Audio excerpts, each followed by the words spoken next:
Welcome to Nonprofit Stories, inspiring tales from Silicon Valley. We will explore the transformative work of nonprofit organizations and leaders who are changing our community by tackling some of the most pressing issues facing Silicon Valley. So without further ado, let's dive into this exciting conversation.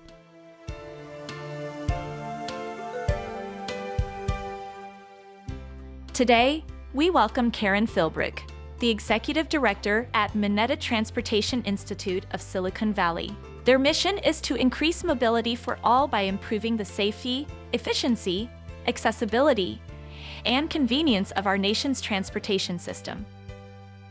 In the heart of technological innovation, Silicon Valley, a pressing issue looms large: transportation. Annually, you're spending 54 additional hours in gridlock. That's a staggering 8.8 billion hours lost in traffic across the board. The figures are disheartening. Over 40% of our buses and a quarter of our rail assets are struggling, tagged in poor condition. Pedestrian fatalities are a growing concern.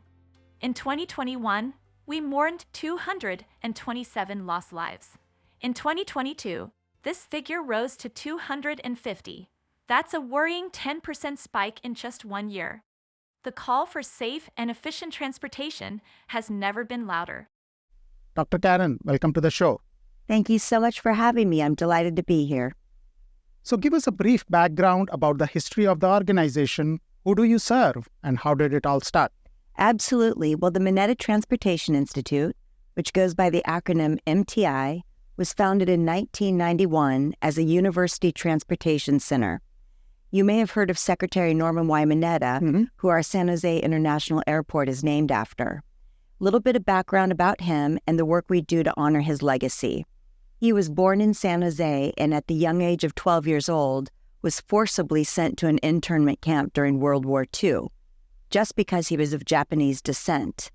And he lived in a concentration camp for all intents and purposes for part of his young life. And when the war ended, his family returned to San Jose and he entered into the insurance business with his father. But soon he was tapped to serve in the city council. And he did so well in that public role that he was asked to run for mayor. He was successful and became the first Asian American mayor of a major metropolitan city in our nation. He served with distinction in City Hall in San Jose before running for Congress, where he represented our district for 20 years. Then he was tapped by President Bill Clinton to be Secretary of Commerce, and then, very uniquely, tapped by President Bush to be Secretary of Transportation. He became the only Asian American to serve in 2 presidential cabinets of different political parties. I see. He never became bitter. He dedicated his life to public service. But when he was in elected office, he realized that there was a disconnect in how we were doing large infrastructure projects, more specifically transportation. And he realized that funding needed to be devoted to research and workforce development so that we could align decisions and dollars. With that in mind, we were founded at San Jose State University as an organized research and training unit that's part of the College of Business. We have gone on to successfully compete for that continued designation as a university transportation center, and we currently lead 4 competitively selected multi-university consortia, with all of our work focusing on improving the mobility of people and goods. We do that locally, statewide, nationwide, and even do global research as well. What is your personal passion behind serving the organization? I am so passionate. I wake up every day excited to go to my office to help improve mobility. It is a lifeline to everything. If you lack mobility, you lack access to opportunity. Right. Opportunity for income-producing activities, to reach doctor's appointments, to reach those critically important social engagements. By way of background, I'm a psychologist by training. I have a double master's PhD in various disciplines, but I've spent my whole career in transportation. And what we know from the scientific literature, and this gives me goosebumps, is that when people lack social engagement, when they are isolated, their physical health is equivalent to someone who smokes 15 cigarettes a day. Wow. Having that connection is vital. And through transportation, we're offering ladders of economic opportunity and ladders of social opportunity, and we're leveling the playing field for people who might not have their own personal automobile. Do you have a successful story where your organization changed somebody's life successfully? We have so many stories of success like that. So we focus on surface transportation, which means if it flies or it floats, we're not looking into it. We accomplish all of our goals through research, education, workforce development, and technology transfer. So let's talk about workforce development for a moment. We are competing with all of the other sectors to have a qualified talent pipeline to lead us into the future.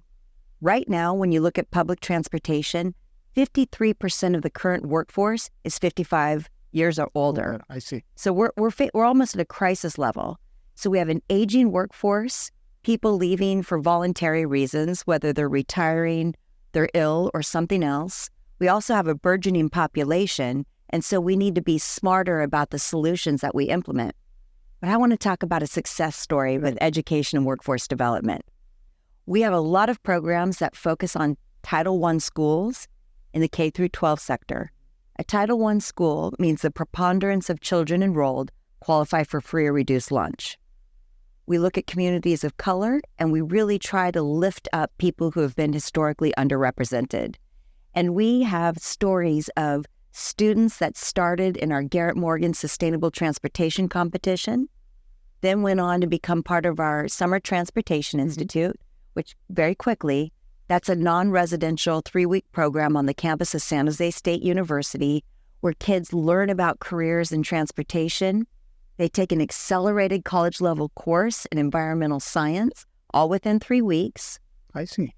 And they go on field trips.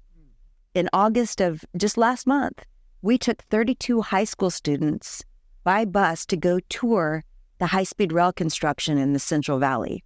We're igniting passion and opportunity, and we have a success story of one of our students who had never heard about transportation, who's gone on to get a degree in engineering. But of course, you can be a psychologist, a journalist. We have room for everybody in transportation. And she's now leading one of her own transit agencies. So it's incredible to see how you can ignite passion in ways you never understood. And what challenges do you face while serving your organization? Sometimes policy and law does not keep up with the pace of innovation. So when we look at autonomous vehicles, for example, you hear about it in the news a lot. You hear about some of the accidents. The technology is still learning how to be responsive. And sometimes we get ahead of ourselves. There are some estimates that suggest that autonomous vehicles will reduce crashes and collisions by 94% once fully operational. But we have the challenge of user acceptance. My 81-year-old mother is not going to feel comfortable getting into a car without a driver. We have fear-mongering in the media, so when accidents do happen, you hear about that more than the successes. So the challenge is making sure that we're keeping our policies aligned with innovation so we can truly introduce some of these really cool projects that are going to have a serious impact. And what role do volunteers play in the success of your organization? We have many volunteers that work with us on our K through 12 programs. So I mentioned a few minutes ago the Garrett Morgan Sustainable Transportation Competition. Mm-hmm. Garrett Morgan was the son of enslaved parents who never finished high school but went on to become a trailblazing inventor. He's best known for the modern 3-way traffic signal, so the ones we stop at every day, and his impact on safety and on letting children and adolescents see what's possible has just been profound and incredible. And we honor that legacy every year by bringing middle school students together to attack a transportation issue. In 2024, that's going to be looking at Vision Zero. How do we reduce injuries and deaths to zero? How do we protect vulnerable road users like pedestrians, bicyclists? We should be allowed to make a mistake without it costing us our life. Right. That is really a volunteer-driven program. We have transportation professionals across the nation who want to mentor, who want to give back. And this is a way they can do that while also stimulating that enthusiasm I spoke of to get people into the pipeline to ultimately enter the workforce. So what all programs do you run as part of your organization? Well, we've got the K through 12 programs I've mentioned, but we actually founded in partnership with Caltrans, which is the California State Department of Transportation, the largest DOT in the nation, a Master's of Science in Transportation Management program. It's known as an MSTM. It's offered at San Jose State University. It's fully accredited, and it is the most financially reasonable master's degree in the nation in transportation. Right now, designed for working professionals, someone can earn their master's degree in 2 years, taking one class per quarter in the evening. This is virtual, by the way. That's a very important distinction. It's real time, but it's through Zoom, and they can earn that degree for $12,750. And what we've seen is people who never thought it was possible to take that next step are doing it. And so, for example, and this gives me tremendous pride and passion, in one of our graduation ceremonies, we awarded a master's degree to the CEO of Stanislaus Transit Agency. I see. At the same time, we awarded it to a BART ticket agent. So when you talk about breaking down barriers and disincentives to achievement, we're living it and we're doing it every single day. What is your vision for next 5 years? Ooh, that's a good one. My vision for the next 5 years is we just successfully competed in 2 competitions. So we are leading the Mineta Consortium for Transportation Mobility, the Mineta Consortium for Equitable, Efficient, Sustainable Transportation, the Climate Change and Extreme Events Training and Research Program, as well as the California State University Transportation Consortium. So lots of broad opportunity, engaging the CSU campuses, which the California State University system is the largest 4-year public university system in the nation. So making sure students understand what's possible, that's really exciting, broadening our reach in the next 5 years, and making sure that we're uplifting campuses that have historically been underrepresented, like our tribal colleges and our historically Black colleges and universities. We're actively engaging them in our consortia and giving funding and teaching and that scaffolding necessary for future success. So what one advice will you give to the students who want to contribute to the Transportation for Society? The best advice I can give to any student in transportation or any industry is say yes to opportunity. As I mentioned earlier in our discussion, I'm a psychologist by training. When I had the very first class of my doctoral program, very first day, a professor came in and he said, "Who wants to earn money as a research assistant and who wants to travel?" And I, as one of only 6 accepted in the program, so you're feeling like an imposter, why'd they pick me, can I do it? I raised my hand, and I found myself 2 weeks later in a yard office in Richmond, Virginia, collecting data in the wee hours of the morning with locomotive freight engineers and conductors. I was looking at response to person under the train incidents and other trauma in the workplace. And when I went back to Denver, I was literally sitting in a hospital seeing patients who were mentally ill and chemically addicted, and I heard the sound of a freight whistle. And in that moment, I knew I belonged in transportation because I could affect change on a much larger level. Sure. And if I would not have said yes to that opportunity, I would not have the career I have today. I would not have the love I have. It's a joy to go to work every day. It's perfectly aligned with my goals, my vision for an equitable future. But it all comes back to saying yes to opportunity because you never know where that opportunity will lead. So for the business community, and this is professional advice I often give when I'm speaking, and it relates to whoever you might be, I like to say be responsive. Make sure you close the loop. I find it is very frustrating, inefficient, and inordinately time-consuming to have to follow up with people who are not responsive. And you don't want to become the person that's known as, oh, we can send an email, but we'll probably never hear anything. Right. Close the loop. Confirm receipt when you get an email and say, I might not have the answer now, but I will come back to you. But the most important message I have, most important, is listen with intention and communicate with meaning. Too often in our personal and professional lives, people are watching our lips to see when they stop moving so they can say what they've been rehearsing. They're not listening to what's being said. So be active in that. Paraphrase what you think you're hearing and show the respect that people deserve with your undivided attention. Right. Get a guaranteed cash offer on your home from TradeMyHome.com, powered by Your Home Sold Guaranteed Realty. We provide upfront written offers at a price agreeable to you.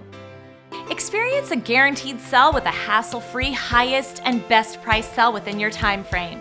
Are you selling your home in the next 3 to 6 months? Text PAIR to 408-740-7400 for a free and no-obligation professional equity appraisal report. Exclusively for Nonprofit Stories podcast viewers. For more information, visit TradeMyHome.com or call 408-740-7400. Remember, at TradeMyHome.com, your home is sold guaranteed or we'll buy it. And you also serve as a president for the Rotary Club of San Jose. Is that correct? That is correct, and it's another one of my great joys in life. So what passion makes you run Rotary Club of San Jose? I am passionate about community service. I am passionate about socially modeling the behavior that we wish to see in others. The Rotary Club of San Jose is a tremendous organization that's been in existence for 109 years, but separately, the Rotary Club internationally was founded in 1905 by one man, Mr. Paul Harris in Chicago, and it soon blossomed, and sitting here today, we are 1.4 million members strong in 46,000 clubs around the globe. You will find a Rotary Club on every continent, and we are all focused on service above self and contributing to the community and to global initiatives in a meaningful way. So share a story where Rotary have changed somebody's life. I can share so many stories, but it makes me a little emotional because it's so powerful. So when we talk about the Rotary Club of San Jose, let me just lay some groundwork first. So all of the Rotary Clubs work towards 7 global initiatives: maternal health, pandemic response, clean drinking water, and other such related factors. Closer to home, we award $200,000 a year to community grant initiatives. We also give our committees, and we have 44 committees representing almost everything you can think of, Right. another $150,000. So we are doing work right here, right now. And in my 14-year history in the club, the project I am most proud of is the Rotary Play Garden. I see. It's located in San Jose. It's off Coleman Avenue. And we raised $6 million to put that play garden there. And the reason was there was not a single adaptive playground in the county, yet there were 42,000 children 18 and under that had physical disabilities or limitations that prevented them from playing alongside their able-bodied friends and siblings. And the day we opened that park, if you could, the tears of joy, the excitement, kids in wheelchairs being able to wheel right onto a playground device, being able to participate in that, it moved me deeply. And we recently found out that it prompted our Board of Supervisors to dedicate $20 million to making other parks in the community more adaptive, which is the right thing to do on so many levels. But that is a project that, regardless of how much time has passed, I feel so much pride about. Well, let's talk about one more local project, is a mobile health care clinic. What we find is that people are either underinsured or uninsured. And when it comes to making a decision between medicine for diabetes or buying formula and diapers, a parent will oftentimes go without. So we have for many, many years funded through volunteers and through sweat equity, if you will, and community grants, a Rotacare clinic at Washington Elementary School. And then we found that the need was even greater, so we've put almost $500,000 into a mobile health clinic that will go to people in need and will provide services right then and there. It's truly exciting. But if you look beyond those community efforts, we have built an elementary school in Vietnam. We have every year wheelchair delivery missions. This year it will be in Peru. Historically, it's also been in Mexico and other places. Mm-hmm. And we also have rotoplast missions. where we go and volunteer medical personnel fix cleft palates, which can change somebody's life. Sure. And there are just so many other examples, but there is something for everyone, regardless of their passion in Rotary. And what role do volunteers play in Rotary? We are volunteer driven. Now, the Rotary Club of San Jose is the 9th largest club in the world and the 4th largest club in the nation. And because we have 409 members, we have 3 staff members that help run the organization. However, the majority of clubs are 100% volunteer driven. So my dad is one of my favorite human beings. I have a daughter and a husband, so I need to be careful there. He is just my light and my soul. And he has been a 30-year Rotarian. And I talked him into being president of his Rotary Club in South Ukiah at the same time I'm president here. I see. So his club is 33 members, so significant impact, but only volunteer driven. But we, our clubs, 44 of them, we have an unhoused impact committee where we actually create hygiene kits and deliver them to homeless encampments. We have a committee called Pause to Consider, which provides supplies for pets of homeless people. Oftentimes, one of the recent thank you notes we received said that people are more worried about their pets than they are about themselves. So we provide that service. We support the Washington Elementary School, which is a Title I school.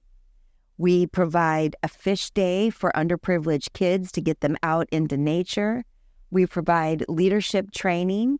We have an Interact Club. I mean, I could go on, but all of those committees are driven by volunteers. We are the ones that show up. We are the ones packing the meals, packing the hygiene kits. We're the ones delivering goods to flood victims. We have boots on the ground in every single way. And what is one common myth about the work or the organization which you run? The common myth is that we provide transportation services. Pretty much 90% of the time when our general office line rings, it's somebody who wants a quote for moving, somebody who wants to sell us a ticket machine. It's misunderstood what a university transportation center does. And that, I think the myth is that we provide services outside of education and research. And during your presidency, what is your vision for the organization? Well, I have a vision, and my theme is we are family. I have a full-time job. I'm president of Rotary. I serve on 12 industry boards, and I have an 11-year-old daughter. Sure. Many people... How many hours in the day do you have? 28. No, but many people struggle to make decisions, right? What are we going to prioritize in our limited time? And I found that when Rotary events are not open to my daughter and my husband, I'm probably not likely to go because I get this time with that little girl once, right, but my Rotary family will always be there for me. And so with my theme of We Are Family, it's really supporting and amplifying and uplifting not only the families we're born into, but the families we choose.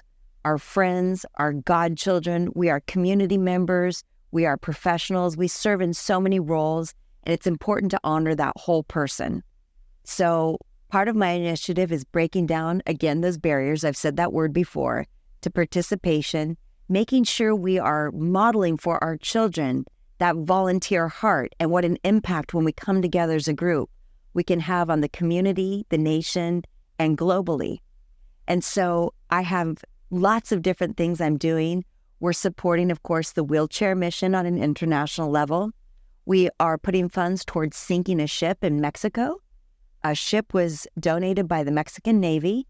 We are coming together on a global grant to sink that so it creates a barrier reef, so it can be a beautiful place for people to dive, but it also combats climate change. At the same time, I have a focus on mental health and well-being, which aligns with our Rotary International President's goals. Too often people are afraid to expose how they are suffering. But you never know the burden someone carries, and I think we need to destigmatize that so people can get the social support they need so they can live more rich, full, and meaningful lives. Well, thank you so much, Karen, for talking to us today. It was such a pleasure. Keep up the great work, and let's stay in touch. Let's do that. Thank you so much for the opportunity. This is a real highlight for my entire day, so I appreciate it. It's time for our trivia question to win prizes. This section is hosted by our AI host, Kay. Hi, this is Kay from TradeMyHome.com, powered by Your Home Sold Guaranteed Realty. Your home sold guaranteed, or we'll buy it. Here is our NPS trivia question. Which transportation innovation was introduced in Chicago in the 1893 World's Columbian Exposition? And your options are: the automobile, the Ferris wheel, or the subway. Winners will get a $25 Amazon gift card and recognition in our next episode. Submit your entry on our website, trademyhome.com/NPS, or by scanning the QR code on the screen. Only the top 3 correct entries will win.